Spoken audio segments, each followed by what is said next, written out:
दोस्तों नमस्कार। दिल्ली में अरविंद केजरीवाल की उल्टी गिनती अब शुरू हो गई है। कुछ ही घंटे बाकी हैं। सुप्रीम कोर्ट में जो फैसला सुरक्षित रखा गया था, कल उसका फैसला सुनाया जाएगा।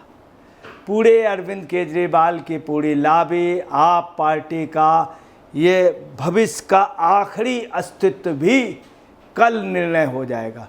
हालांकि आप पार्टी का, इनकी सरकार का तमाम मंत्री तमाम घोटालों में जेल में हैं, कुछ बेल में हैं, कुछ जेल के खेल में हैं। और जो स्थितियां हैं उसमें साफ है कि केजरीवाल के अपने अस्तित्व की आखिरी लड़ाई कल है। कल का दिन इनके लिए पार्टी के खात्मे के लिए या सरकार के जाने के लिए एक आखिरी दिन होगा। पूरे देश की निगाहें, पूरे प्रदेश की निगाहें कल के फैसले पे है। ये फैसला सुरक्षित रख लिया गया था। सुप्रीम कोर्ट का कल फैसला है। आपको बतला दें कि अभी 5 अगस्त को भी तारीख थी। इसके बाद में भी इस फैसले को सुरक्षित रखा गया है और 13 तारीख को इस सुप्रीम कोर्ट में सुनाया जाए। इस फैसले में जो सबसे बड़ी बात है वो ये है कि जो शराब घोटाला है, लिक्वर मनी का, इसमें शराब पे रिश्वत ली गई थी, उसके तमाम एविडेंस जो हैं उसमें मुख्य आरोपी अरविंद केजरीवाल बने हुए। तमाम लोग छूट चुके हैं, परंतु चूंकि ये मुख्य आरोपी हैं इसलिए मुख्य आरोपी जो होता है मेन एक्यूज्ड होता है और उसके छूटने की हाले हर्जा गुंजाइश बहुत कम होती है, ऐसा कहना कानून के विदों का, सीनियर्स एडवोकेट्स का कहना है। चूँकि इनके खिलाफ चार्जशीट फाइल हो चुकी इसलिए संभावनाएं कम हैं, ऐसा ला के जानकारों का मानना है। देखिए, लाइव लॉ ने भी अपने सोशल मीडिया अकाउंट्स पे कोट किया है, ब्रेकिंग की है। सुप्रीम कोर्ट कल दिल्ली के सीएम अरविंद केजरीवाल के सीबीआई गिरफ्तारी को चुनौती देने और शराब नीति मामले में जमानत मांगने की याचिका पर फैसला सुनाएगा।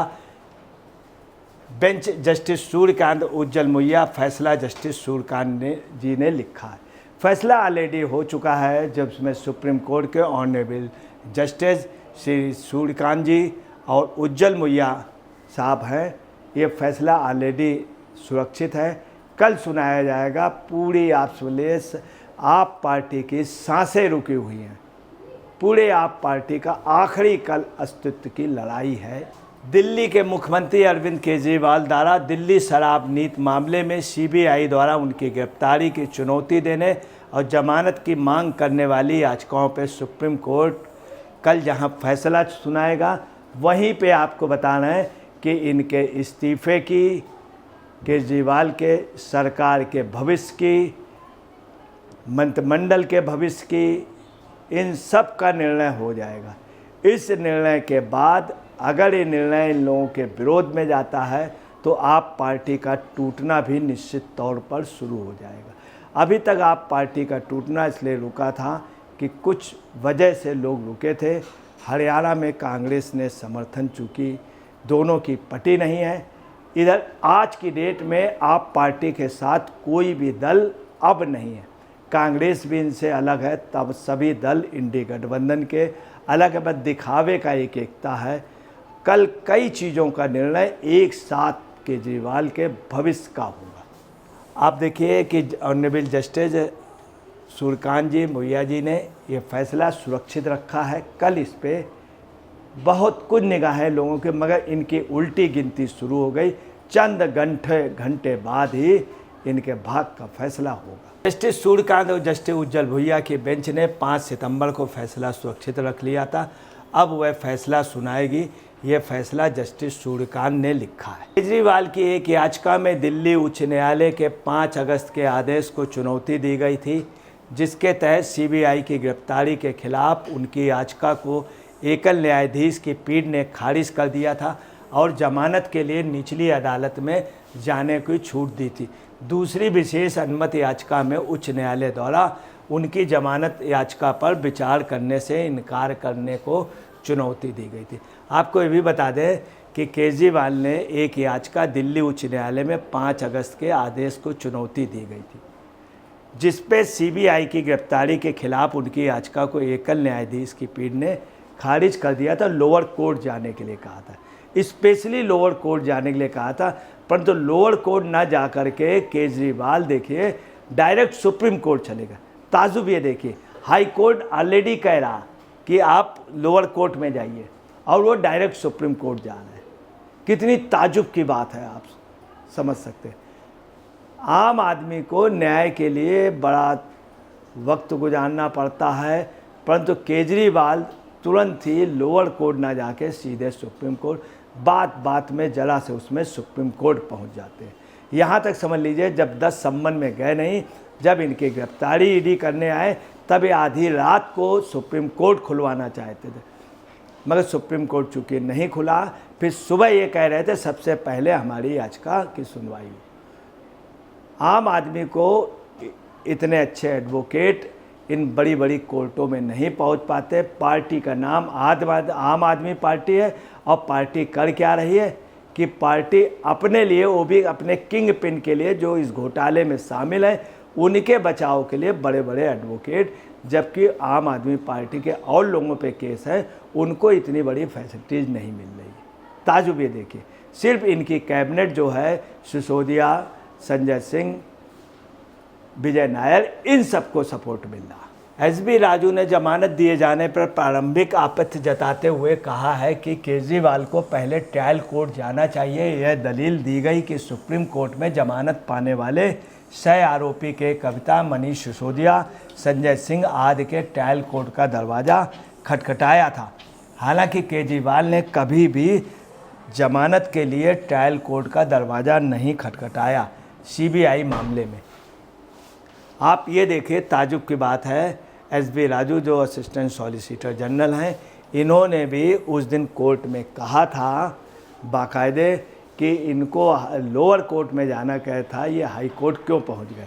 तब वहाँ पे सिंघवी ने और उनके एडवोकेट ने कहा कि देखिए, ये इसमें ऑलरेडी कुछ लोगों को जमानत मिल चुकी है। 6 आरोपी के कविता, मनीष सिसोदिया, संजय सिंह आदि लोगों को जमानत मिल चुकी है, इनको मिले तो आपको क्लियर कर दे, इनके खिलाफ चार्जशीट जो और लोग बनते, चार्जशीट नहीं थी और उसमें देरी लगी है। इनके खिलाफ ये वो लोग मुख्य अभियुक्त नहीं थे। मुख्य अभियुक्त कभी भी नहीं छोड़ा जाता है, ये मुख्यमंत्री की जगह मुख्य अभियुक्त है और इनके खिलाफ आरोप सिद्ध हो गए। इन्होंने जहाँ से पैसा लिया गया उसके सपोर्ट, डिजिटल सपोर्ट, तमाम लोगों ने गवाही दी। बाकायदे के कविता के जो के कविता जी के खास सलाहकार थे, उन्होंने गवाही दी। पैसा गया, पैसा कहाँ गया, गोवा के चुनाव पे लगा, कितना रुपया दिया गया, बीच में कौन थे, सबके नाम हैं उसमें और सबकी गवाहियाँ हुई हैं। सुकेश चंद्रशेखर की, विनोद चौहान की, तमाम लोगों की, महेंद्रू की। तो आपको बतलाना है कि कुल मिलाकर के ये है कि केजरीवाल जो है उनके खिलाफ इतने सबूत हो गए। ऐसा नहीं दिखता है प्राइमा फेसिया कि केजरीवाल को अपने गुनाहों से, ये शराब की इतनी बड़ी दलाली से ये अपने को बचा ले जाएंगे, चूँकि ये फंस चुके हैं और इनके कई सबूत मिल गए, इनके खिलाफ गवाहियाँ हो गई। इनका ऑलरेडी हाई कोर्ट में, लोअर कोर्ट में, तमाम जगह इनके मामले, इनके बाहर आने की संभावनाएं अभी नहीं कही जा सकती। कल का निर्णय ही सर्वोपरि होगा। सॉलिसिटर जनरल ने यह भी रेखांकित किया कि केजरीवाल की गिरफ्तारी न्यायालय की अनुमति के अनुसार की गई थी और उक्त आदेश को चुनौती नहीं दी गई थी। उल्लेखनीय रूप से उन्होंने एक बिंदु पर टिप्पणी की, यह जमानत दी जाती है तो यह उच्च न्यायालय का मनोबल गिराने वाला होगा। हालांकि पीठ ने इस दलील को पसंद नहीं किया। न्यायमूर्ति भुयान ने कहा, यह मनोबल गिराने वाला कैसे है, ऐसा मत कहो, ये कैसे हो सकता। ये न्यायमूर्ति ने उस दिन कहा बहुत स्पष्ट रूप से, जब केजरीवाल की गिरफ्तारी को कहा गया। तो आप देखिए, जो स्थित है उससे साफ लग रहा है कि कोर्ट में दोनों तरफ की बहसें हो चुकी हैं, दोनों तरफ के वो प्रूफ के दोनों तरफ से बहस के में तर्क दिए गए, मगर केजरीवाल के बचने के लिए उनके प्रूफ नहीं है, उनके पास एविडेंस नहीं है। उन्होंने शराब में दलाली की, रिश्वतखोरी की, उसके एविडेंस पक्के मिल गए हैं। और स्वयं उन्हीं के लोगों ने कहा, इसलिए केजरीवाल की बचने की संभावनाएं नहीं है। इस केस में विजय नायर, मनीष सिसोदिया की कविता व तमाम अन्य लोग छूट चुके हैं। वो छूटे इसलिए चूँकि मुख्य अभियुक्त नहीं है, मुख्य अभियुक्त नहीं, इस कारण छूटे। केजरीवाल मुख्य अभियुक्त है, मेन कल्पिट्स है, मेन किंग पिन है, सारा खेल इन्हीं का है। इसलिए आपको बता दें, किसी भी मामले में जो मेन मुख्य होता है वो नहीं बचता। इसलिए कल का निर्णय केजरीवाल अस्तित्व के आखिरी लड़ाई का निर्णय होगा। अब देखिए जो भी डिसीजन आता है। दोस्तों नमस्कार, मैं अजय पत्रकार।